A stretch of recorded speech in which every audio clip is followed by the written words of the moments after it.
Hi everyone, మీరు ఈ market crash లో ట్రేడింగ్ చేస్తున్నారా? మీరు ఒకవేళ ఈక్విటీలో కానీ ఫ్యూచర్ అండ్ ఆప్షన్స్ లో గనక ట్రేడింగ్ చేస్తుంటే ఇప్పుడు దాన్ని ఆపేయాల్సిన టైం వచ్చింది. ఎందుకంటే మీరు ఒకవేళ విజయ్ కేడియా లాగా, రాకేష్ జుంజున్వాలా లాగా మల్టీ బ్యాగర్ స్టాక్స్ ని గనక ఐడెంటిఫై చేయాలి అని అనుకుంటే ఈ మార్కెట్ క్రాషే బెస్ట్ టైం. కానీ మీ మైండ్ లో ఒక డౌట్ ఉంటుంది, నాకు ఏ స్టాక్ లో ఇన్వెస్ట్ చేయాలో తెలియట్లేదు అని చెప్పి. అందుకోసమనే నేను ఈ వీడియో చేస్తున్నాను. కాకపోతే మీరు దానికోసం కొంచెం కష్టపడాలి. మార్కెట్లో ఇన్వెస్ట్మెంట్ కి పనికొచ్చే మంచి స్టాక్స్ ని సెలెక్ట్ చేసుకోవడానికి ఒక 6 స్టెప్స్ నేను ఈ వీడియోలో ఎక్స్ప్లెయిన్ చేయబోతున్నాను. సో అందులో మనం ఫస్ట్ స్టెప్ గురించి కనుక డిస్కస్ చేసుకుంటే సర్కిల్ ఆఫ్ కాంపిటెన్స్. దీన్ని మనం సింపుల్ గా అర్థం చేసుకోవాలి అని అనుకుంటే ఇక్కడ మీకు 2 సర్కిల్స్ కనపడుతున్నాయి కదా. ఈ పెద్ద సర్కిల్ ఏదైతే ఉందో ఇది యాక్చువల్ గా అన్ని బిజినెస్ల గురించి ఇన్ఫర్మేషన్. కానీ మనకి యూజువల్ గా ఒక రిటైల్ ఇన్వెస్టర్ లెవెల్లో అన్ని బిజినెస్ల గురించి క్లియర్ గా ఐడియా ఉంటుందా? ఉండదు కదా. మనకి కొన్ని బిజినెస్ల గురించి మాత్రమే తెలుస్తుంది. సో మీకు ఏ బిజినెస్ గురించి అర్థమవుతుందో అది మీ సర్కిల్ ఆఫ్ కాంపిటెన్స్. ఏవైతే బిజినెస్లు మీకు అర్థం కావో అవి మీ సర్కిల్ ఆఫ్ కాంపిటెన్స్ కి బయట ఉంటాయి. ఫర్ ఎగ్జాంపుల్, మీరు ఒక సాఫ్ట్వేర్ ఎంప్లాయ్ అని అనుకోండి. అలాంటప్పుడు మీకు ఏఐ గురించి కానీ ఆటోమేషన్ గురించి కానీ వేరే వాళ్ళకంటే కొంచెం ఈజీగా అర్థమవుతుంది. అదే ఒకవేళ మీరు బ్యాంక్స్లోనో లేదా ఇన్సూరెన్స్ ఇండస్ట్రీలోనో వర్క్ చేస్తూ ఉంటే బ్యాంక్స్ అండ్ ఇన్సూరెన్స్ సెక్టర్ గురించి మీకు ఎక్కువ ఐడియా ఉంటుంది. అలాగే జనరల్ స్టోర్స్ ఉన్న వాళ్ళకి ఎఫ్ఎంసీజీ సెక్టర్ గురించి, సివిల్ ఇంజనీర్స్ కి ఇన్ఫ్రాస్ట్రక్చర్ గురించి, మెకానికల్ ఇంజనీర్స్ కి ఆటో సెక్టర్ గురించి, ఇలా మీరు చేస్తున్న వర్క్స్ ని బట్టి మీకంటూ కొన్ని సెక్టార్స్ అండ్ అందులో ఉన్న బిజినెస్ల మీద కొంచెం ఎక్కువ క్లారిటీ ఉంటుంది. సో మీరు ఏదైనా ఒక కంపెనీలో ఇన్వెస్ట్ చేయాలి అని అనుకుంటే మీకు తెలిసిన సెక్టార్స్ లో నుంచే ముందుగా స్టాక్స్ ని సెలెక్ట్ చేసుకోవాలి. అదే మీ సర్కిల్ ఆఫ్ కాంపిటెన్స్. ఒకసారి నిదానంగా కూర్చొని ఆలోచించండి, మీకు ఏ సెక్టార్స్ అనేవి చాలా బాగా అర్థమవుతాయి. వన్స్ మీరు అది డిసైడ్ చేసుకున్న తర్వాత మీరు స్టెప్ 2కి వెళ్ళొచ్చు. ఇందులో మనం ఏం చేస్తామంటే సింపుల్ అండ్ స్ట్రాంగ్ బిజినెస్ ని ఐడెంటిఫై చేస్తాం. సో మరి ఒక సింపుల్ అండ్ స్ట్రాంగ్ బిజినెస్ ని ఎలా ఐడెంటిఫై చేయాలి? దీనికి చాలా సింపుల్ ఫార్ములా ఏంటి అంటే, ఈ కంపెనీ తయారు చేసే ప్రొడక్ట్స్ ఇప్పుడు వాడుతున్నారు సరే, ఒక 5 సంవత్సరాల తర్వాత వాడతారా, అండ్ అలాగే 10 సంవత్సరాల తర్వాత వాడతారా, అండ్ ఈ ప్రొడక్ట్స్ యొక్క యూసేజ్ అనేది పెరుగుతూనే ఉంటుందా? ఇలాంటివి మనం అర్థం చేసుకోవడానికి ట్రై చేయాలి. ఫర్ ఎగ్జాంపుల్, నేనేమనుకుంటున్నాను, సోప్స్ అండ్ షాంపూస్ కి సంబంధించిన బిజినెస్ ఉంది. ఈ బిజినెస్ మనకి డైలీ ఉపయోగపడుతూనే ఉంటుంది కదా. ఒకవేళ మనం ఒక కంపెనీ యొక్క ప్రొడక్ట్ ని వాడుతుంటే రేపటి రోజున దాన్ని కంటిన్యూ చేస్తూనే ఉంటాం కదా.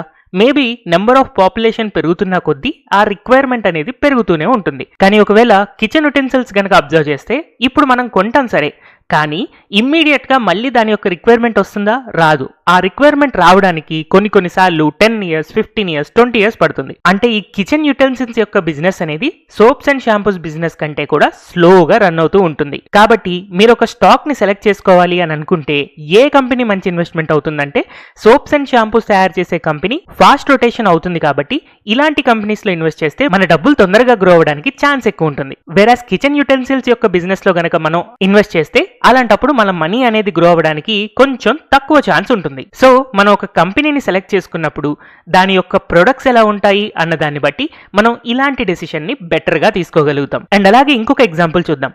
పెయింట్స్ ఉన్నాయి. ఈ పెయింట్స్ కొత్త బిల్డింగ్స్ కి వాడతారు, పాత బిల్డింగ్స్ కి వాడతారు. కొన్నిసార్లు ఫంక్షన్స్ జరిగిన, అకేషన్స్ వచ్చినా ఇలాంటప్పుడు కూడా ఇళ్లకి పెయింట్స్ వేస్తూనే ఉంటారు. కాబట్టి పెయింట్స్ యొక్క సర్క్యులేషన్ లేదా దాని యొక్క డిమాండ్ అనేది చాలా ఎక్కువగా ఉంటుంది. కానీ యూజువల్ గా స్టీల్ రాడ్స్ ఉంటాయి.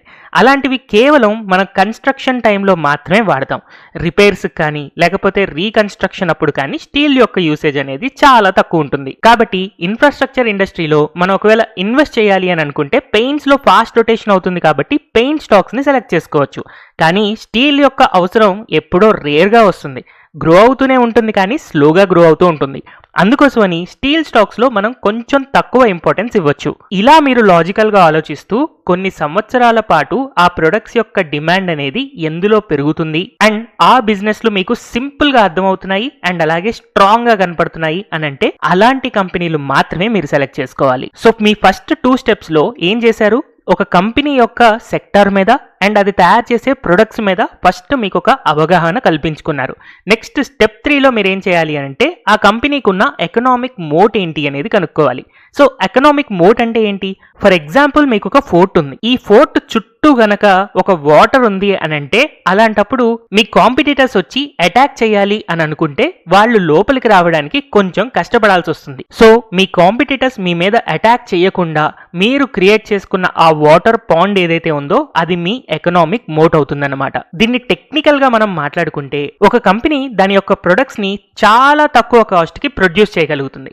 అండ్ అలాగే వేరే కంపెనీస్ తో పోలిస్తే వీళ్ళ స్ట్రాటజీ అనేది చాలా డిఫరెంట్ గా ఉంది. లేదా ఈ కంపెనీకి డిస్ట్రిబ్యూషన్ ఛానల్ అనేది చాలా బెటర్ గా ఉండొచ్చు. అండ్ ఈ కంపెనీకి లార్జ్ మార్కెట్ క్యాపిటలైజేషన్ ఉండొచ్చు, బ్రాడ్ ఎస్టాబ్లిష్ నెట్వర్క్ ఉండొచ్చు. ఇలాగా ఏదో ఒక రీజన్ వల్ల ఈ కంపెనీ కాంపిటీటర్స్ కంటే బెటర్ కంపెనీ అని చెప్పి మనకి అర్థం అవ్వాలి. దాన్నే మనం ఎకనామిక్ మోట్ అనుకుంటాం. సో ఇప్పుడు ఈ 3 పాయింట్లు కంప్లీట్ అయిన తర్వాత మాత్రమే మనం స్టెప్ 4కి వెళ్ళాలి. సో ఈ స్టెప్ 4లో మనం ఫినాన్షియల్ స్ట్రెంగ్త్ చూస్తాం. ఈ ఫినాన్షియల్ స్ట్రెంగ్త్ గురించి ఆల్రెడీ మీకు తెలిసే ఉంటుంది. చాలా సింపుల్గా ఫినాన్షియల్ స్ట్రెంగ్త్ని కనుక మీరు కనుక్కోవాలి అని అనుకుంటే నార్మల్గా మీరు ఫినాన్షియల్ రేషియోస్ యూజ్ చేసుకోవచ్చు. ఈ రేషియోస్ గురించి మేబీ మీకు అంత కొత్తగా చెప్పాల్సిన అవసరం లేదు. అవేంటో తెలుసా? హై ROE ఉండాలి, లాస్ట్ 10 years పాటు రెవెన్యూ గ్రోత్, ప్రాఫిట్ గ్రోత్ ఉండాలి, అండ్ అలాగే ఆ కంపెనీ యొక్క అప్పులు అనేది తక్కువ ఉండాలి. ఈ ఫండమెంటల్ ఫ్యాక్టర్స్ అన్ని మీరు ఎన్నో యూట్యూబ్ వీడియోస్లో ఆల్రెడీ చూసే ఉంటారు. కానీ మీరు బై మిస్టేక్ అనుకునేది ఏంటి అంటే దీన్ని ఫస్ట్ స్టెప్లో పెట్టుకుంటారు. బట్ ఇది 4th or 5th స్టెప్లో మనకు ఉంటుంది. ఫస్ట్ 3 స్టెప్స్లో మీరు మంచి సెక్టార్ని సెలెక్ట్ చేసుకోవాలి. అందులో ఆ కంపెనీ యొక్క ప్రొడక్ట్స్కి డిమాండ్ అనేది 5 years తర్వాత, 10 years తర్వాత, 15 years తర్వాత కూడా ఉండడం మీకు కనిపించాలి. అండ్ అలాగే ఆ కంపెనీకి కాంపిటీటర్స్తో పోలిస్తే ఒక ఎకనామిక్ మోట్ ఉండాలి. దాని తర్వాత మాత్రమే మీరు ఫినాన్షియల్ రేషియోస్కి రావాలి.